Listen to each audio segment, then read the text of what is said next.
Net zero by 2050, blah, blah, blah. 30 years of blah, blah, blah. And where has that led us?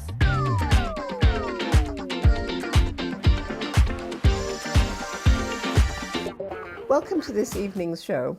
Well, people have been arriving here in Glasgow by the thousand, by the tens of thousands, some of them arriving by walking or even cycling all the way from London or Brussels or even as far afield as Spain or Poland. So what have all these long and arduous journeys been about? What have they to do with tackling climate change? We are walking, remember. We are walking, remember. And what does walking here, rather than jetting here like the world leaders, or coming by train or car like most of the rest of us, what does that mean to these bands of pilgrims? Well, one of these pilgrims is Melanie Nazareth. She's just arrived after a 2-month walk called Camino to Cop. And I wondered, what did a woman who is already a busy lawyer and a mother of 4 children, why has she undertaken such a journey? What does it mean to her? I was in a meeting, must have been towards the end of last year, and someone said jokingly, you know, we could walk to Glasgow. People have walked to COPs before. And there was, of course, a walk from London to Paris. And everybody laughed, and that was kind of the end of that. But it stuck in my head, this idea. And in January, I thought, we could do this. And I was lucky enough that our walk leader, our expedition leader, Helen Locke, is a good friend of mine. And she's a DV expedition leader. So I said to her, I think it's possible. And she said, yes, we can walk to Glasgow. And if she'd said no, we wouldn't be here. But that's really how the mad idea was born. I just want to give us all a chance just to reflect on the magnitude of what's about to take place and why people are saying, I'm going to walk to Glasgow for the planet and for climate justice.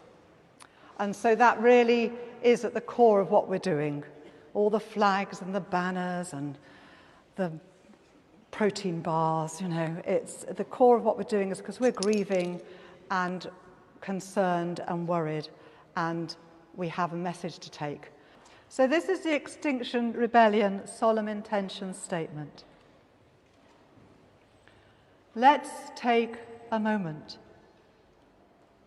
to consider why we are here. Let's remember our love for this beautiful planet that feeds, nourishes, and sustains us. Let's remember our love for the whole of humanity in all corners of the world.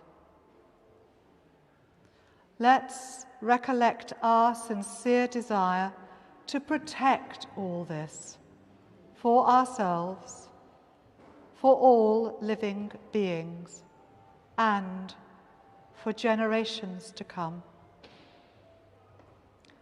As we walk today, may we find the courage to bring a sense of peace, love, and appreciation to everyone we encounter, to every word we speak, and to every action we make. We are here for all of us.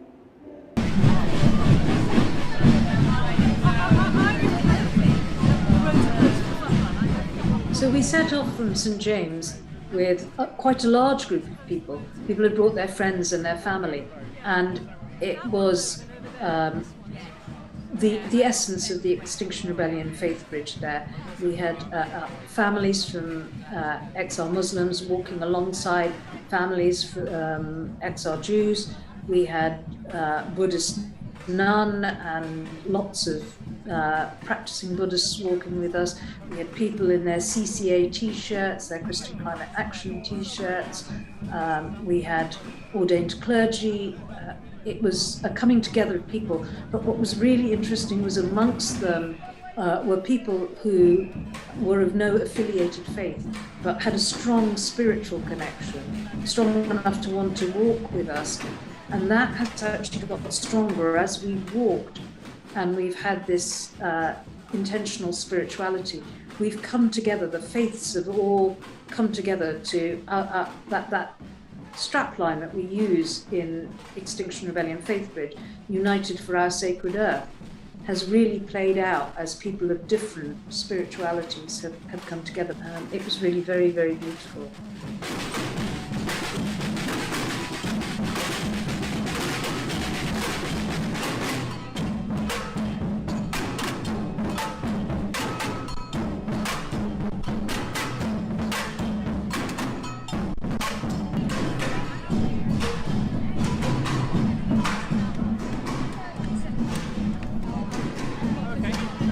And we had a police escort because I think they were worried about us, large group trundling through the centre of London with flags and banners and drums.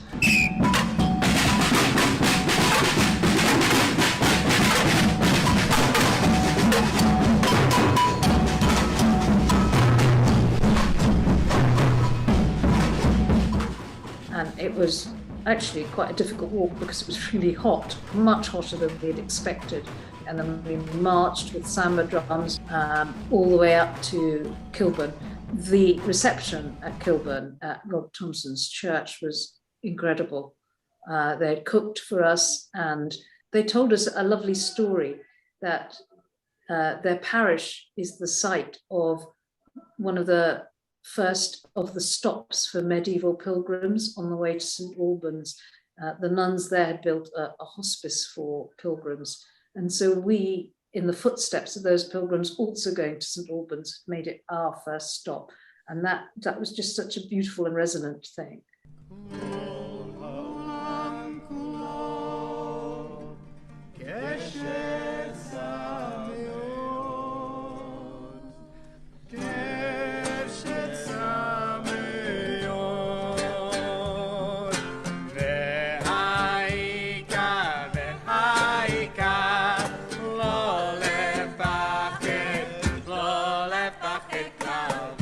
So that evening, we had a big, we had an event with world music and a beautiful song of Jewish blessing. And we did that for the community, anyone could come in, but also for ourselves. And it was something deeply spiritual. It's a good start to the Camino because it set the context for this being an interfaith pilgrimage.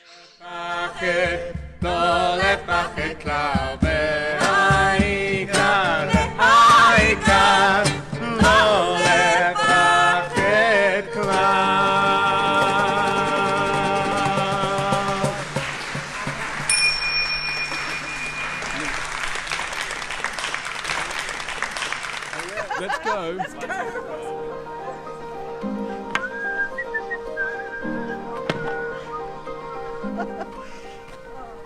Off we go, day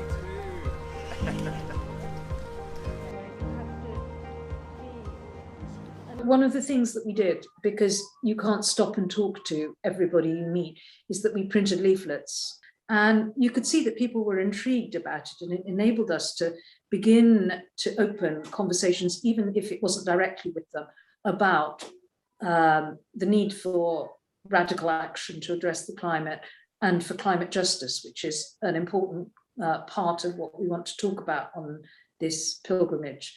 And the reaction was really overwhelming because people took the leaflets. You could see them reading them. People were asking for leaflets. And I don't think I'd expected such a positive response. But I think what we've learned through our walk through the streets of London and subsequently is that actually people are really, really concerned about the climate crisis. They know that there's something really bad happening, but they're overwhelmed with that knowledge and they don't know what to do. And so when people do something like our walking to Glasgow, you get people saying, well done, you're walking for all of us. You want to say, and we do say, look, we're just ordinary people. by taking this step, this is the action that we take, but you can take action. You can take your own action in whatever sphere in life you're ready to step up. You just need to step up into your role in this time of crisis. Thank you so much. Goodbye. Really lovely. Go well. It was my 58th birthday, and I walked into an Extinction Rebellion protest on Waterloo Bridge, and there was just something about it, and I had to be on the other lines. It was like God saying to me, I had to be on the other side of those lines, and that's never happened to me. I'm not that kind of person. But once I was there, I just all fell into place, because I realised that the climate crisis just amplifies all the other things that I'd had on my radar, and was the existential threat, not just to us here in the UK, but all those people I cared about in the global south, and in places that I'd grown up and where I was born. Which is where, Melanie? I was born in Kenya, in Nairobi, and then I lived most of my life in the Solomon Islands, and it just sort of like the scales fell from my eyes, because the magnitude of the climate crisis hit me, and I've never looked back. Within a few months I had cut down my workload, and then I stopped working to take a master's in theology, ecology and ethics, and to work in conjunction with that with Christian Climate Action and Extinction Rebellion. And part of that led me to the Extinction Rebellion Faith Bridge, which is our interfaith alliance. And we were talking about COP26 in January, and we were in a meeting thinking, oh, what shall we do in Glasgow? And somebody said, oh, we should walk to Glasgow, and everybody laughed. And then everybody thought it was mad, and it was mad. 450 miles ahead of us. Northward to Glasgow, both one and walk I'll be, upon the back of anyone who'll choose to carry me. Through field, village and city, day by day, from town to town, to where leaders are gathering like brooks before the storm. Ask me where I'm going. Ask me what is my purpose. Ask me what my name is. They call me the coat of hopes. What's the message you personally be taking? Action, not words, I think. You know, no more fossil fuels. Be the main thing for me.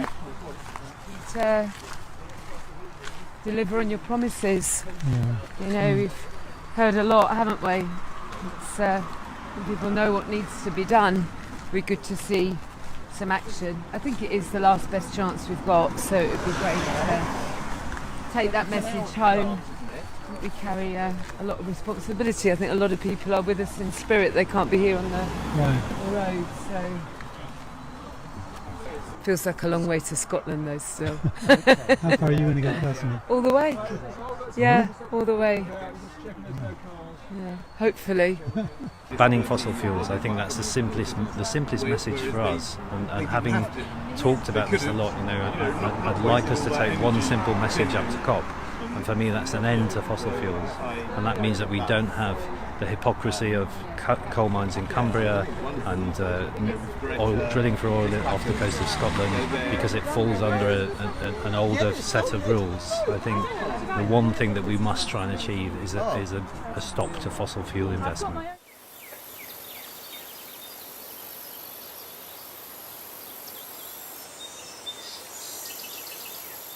When we walk, we always have a period of silence so that we can both immerse ourselves in nature or find something within ourselves.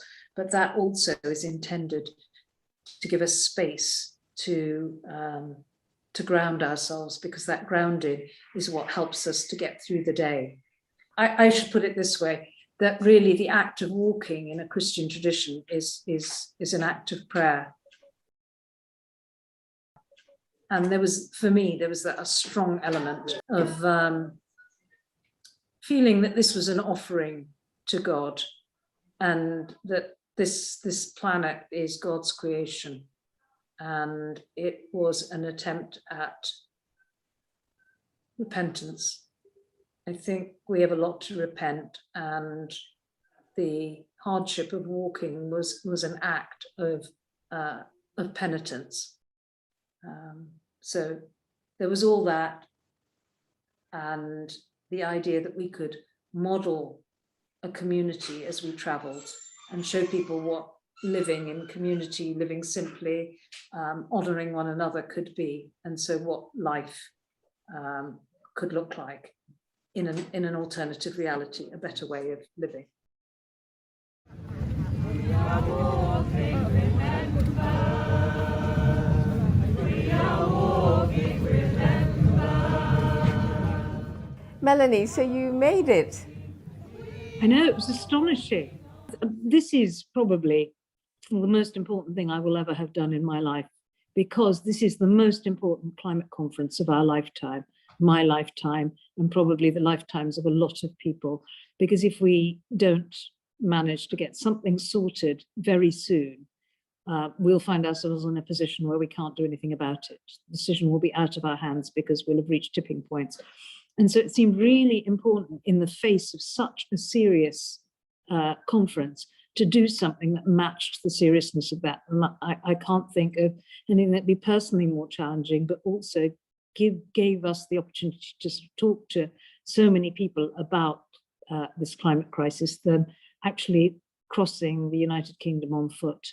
And you were bringing messages from the people you met. It was really interesting talking to different communities and different people, because they all had different stories. And that was one of the really important things that we wanted to do, was not just to tell our story, but also to listen to their stories. And one thing that the people that we met had in common, right from sort of London all the way up to Glasgow, was this feeling that they knew that something was wrong. Most of them understood that there was something really bad happening with the climate, but even those that didn't have a great grasp of the science knew that there was something terribly wrong. And most of them were trying to do something in their own way about it. So reusing, recycling, trying to reduce their carbon footprint. But what they all had in common was the fact that they felt powerless and voiceless in the face of what was happening politically. They didn't feel listened to, and they couldn't really think of what they could do to change that. So we had lots and lots of people saying, I'm so glad that you're walking, that you're doing this because someone's doing something. Or people would say, you're walking for us. And it was that sense that they felt that politicians, world leaders, business leaders were just not listening, and they had no way of changing that dynamic. So one of the things that we did when we went to talk to communities is to tell them that actually they could step into their own power. They just had to take the first step. You know, we'd never really, I found it really surprising that I could walk to Glasgow. But for me, it was taking the first step and thinking, maybe I can't do this, and then taking the second or the third, and then realizing that, yes, I probably could do this. And just asking people to think about engaging politically and then waiting and seeing how they could take the next step. And did this response change your own sense of your message? I think it made us talk much more to people about how they could step into their own power, because we've been carrying a message about climate justice. We talk a lot about the climate debt that we owe to developing countries, to the global south, who've contributed so little to using up the world's carbon budget, but have so little of it left. So we would talk to them about the moral obligation that we felt that we have to helping countries that were in the front line of climate change.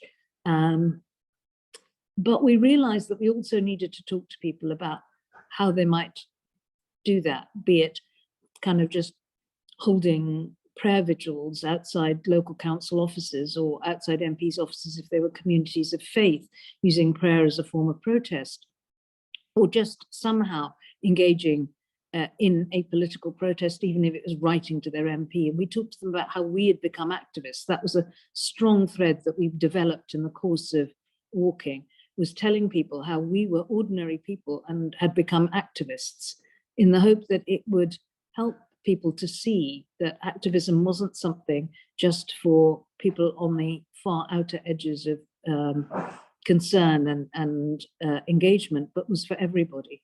So what you were doing was obviously something extremely obviously peaceful, just walking. But what people perhaps were worried about was what they saw as extremism was, say, the civil disobedience disruption that some of your colleagues, after all, you're from XR's Christian Climate Action Group, but other colleagues of yours in XR are doing things that people are upset by sometimes. I don't see a huge gap between what we did and being civilly disobedient. There are, I think, both are forms of non-violent direct action. I think non-violent direct action involves acting directly, using your body and doing it rooted in love. And so that is, to an extent, what we were doing. We decided to do it peacefully because we thought that was the best means of reaching the communities we wanted to talk to. But it has its place alongside a much more disruptive form of NVDA. And I'm really completely understand and I'm on board with and see the necessity for civilly disobedient action, because it can be really difficult to get your message across in the press, and it can be very difficult to get politicians to listen to you if you don't take that sort of non-violent direct action that is so disruptive. And as a Christian, I certainly think that that path is one that you can see in the Bible. There's a really strong thread of civil disobedience aligned to justice in the Bible. And so I see that as completely mandated. It's a standing up for what you think is right. So that's the first thing. But also you hope that by being arrested for doing something that you think is right, you will engage the moral conscience of the nation, that people will begin to think, look at the sacrifice that they are making in order to stand up for what is just right. And you can think about how the civil rights movement, for instance, engaged that moral conscience. And I think there can be nothing more right than standing up for humanity in this hour of crisis, and particularly for those people who are already really at the sharp end of it. You talk about being rooted in love. There seems to be a terrific sense of integrity about this, that people are in a state of commitment and meaning it kind of through and through. You mean it all the way through. And I wonder how you feel when you come across the politicians, world leaders at COP, who say a lot of things, but you know, how much do you believe that? How much integrity do you feel there is at COP? Well, the first thing I'd say is that as a person of faith, as a Christian, I think I'm called to be faithful and not called to be successful. That work is God's, not mine. But I would agree with you, there is a real difficulty in the political systems. And I think it is because of our system. It's partly our electoral system that makes short-termism a goal and is built into it, because you have to appeal to the electorate's immediate comfort. And that makes sacrifice and telling the truth and doing the hard things that we need to do much more difficult, which is one of the reasons why I'm in Extinction Rebellion, because actually the demand for a citizens' assembly seems to me to be the best possible option we've got at the moment in terms of breaking that deadlock. The thing that was quite extraordinary was the press interest, the barrage of press who wanted to take photographs and interview us and find out more about what we'd done. And it was really heartening, because you had said this was a non-violent protest, and I'd kind of said, well, actually, you know, maybe it is more akin to civil disobedience than you think. But actually, we didn't really think that it would get press attention or government attention, because we tended to think that only disruptive action did. But because I think this had been such a hard thing and such a big thing, they did turn out, and we had a lot of press coverage along the way as well. That's so interesting. And because it's always been the kind of mantra that, you know, the despair of people who wanted to be peaceful and non-violent, that you only get attention if there is violence. I mean, when you think of Gandhi's salt marches, he kind of knew there would be violence, and that would shine a light on his cause, or the cause of Quit India. And it just seems so awful that we have to have violence in order to get this attention. And if you've managed to do it without, maybe the violence in the air, the violence of climate crisis itself. Yeah, I think it was definitely connected with the fact that people are waking up to the seriousness of this.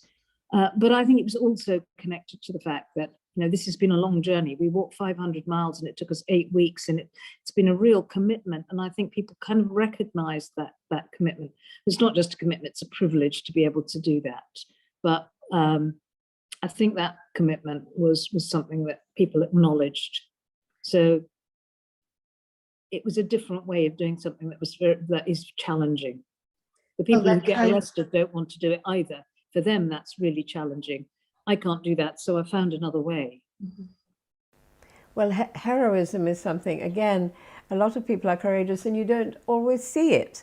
And I suppose by being in a band and a group, you make that loving kind of heroism rather than a kind of dominating kind of heroism or a warlike heroism, but a loving heroism. You've made it visible, haven't you?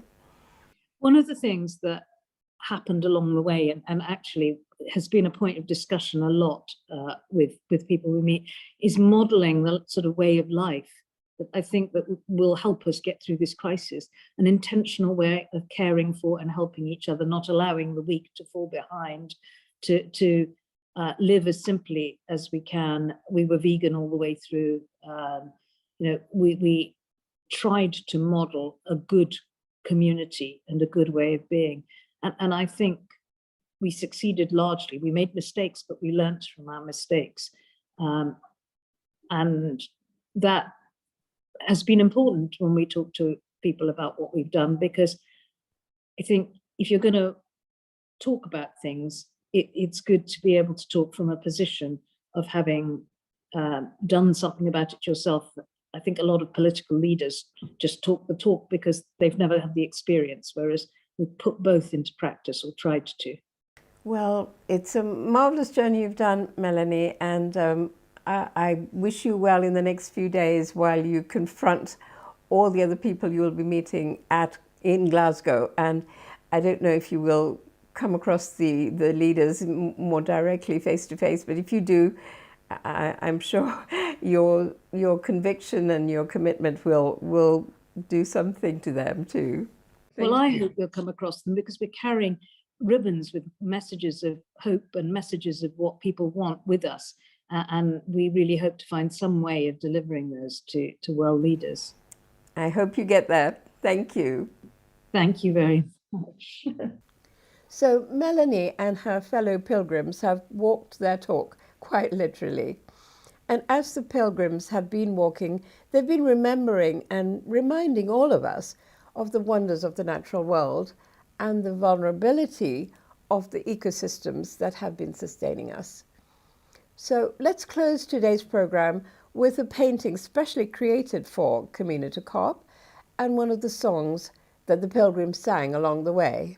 And we'll all go together to